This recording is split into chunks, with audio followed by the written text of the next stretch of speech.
દાહોદમાં બોગસ બિનખેતી પ્રકરણ ફરિયાદી જ આરોપી બન્યો। દાહોદમાં બિનખેતી બોગસ હકમ પર સિક્કા મારનાર સરકારી અધિકારી પોલીસના સકંજામાં છે।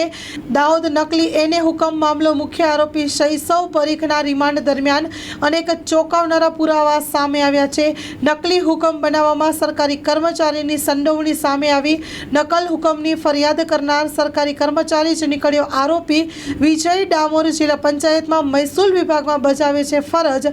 શૈસવ પરીખને નકલી હુકમ બનાવી આપવામાં આવ્યો। વિજય ડામોરનો હાથ। દાહોદ પોલીસે વિજય ડામોરને ઝડપી પાડ્યો છે।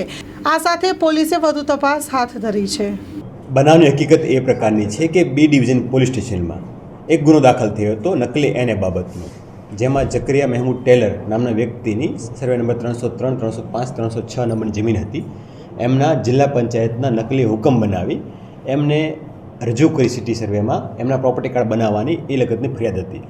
જે અન્વયે બે આરોપીઓ જકરિયા મહેમૂદ ટેલર તથા શૈસવ પરીખ ને આ પહેલાં અટક કરી જ્યુડિશિયલ કસ્ટડીમાં મોકલી આપેલા છે, જેની તપાસ ચાલતી હતી। એ દરમિયાન અમુક સ્ટેટમેન્ટ, અમુક સરકારી સાહેબોના નિવેદનો અને મળી આવેલા દસ્તાવેજી પુરાવા, અમુક સાયન્ટિફિક પુરાવા, આ તમામ બાબતો ધ્યાનમાં લેતા એક કન્ક્લુઝન પહોંચ્યા હતા કે આમાં સરકારી ક્રમ તરીકે રોલ ફિક્સ થાય છે। જેને તપાસ કરતા હતા એ દરમિયાન પૂરતા પુરાવા મળી આવતા અમે ગઈકાલે રાત્રે જિલ્લા પંચાયતમાં કામ કરતા વિજયભાઈ રમસુભાઈ ડામોર કે જે સિનિયર ક્લાર્ક છે અને ચીટનીસના ઇન્ચાર્જ ચીટનીસના ચાર્જમાં પણ છે, તેઓની સંડોવણી હોય એમને જણાવ્યા હતા। તેમને લાવી અને પૂછતાછ કરેલ હતી અને પૂછતાછ દરમિયાન આ વસ્તુ ક્લિયર થતાં તેમની રાત્રિના સમયે અટક કરવામાં આવેલી છે અને આગળની તપાસ હાલમાં ચાલુમાં છે।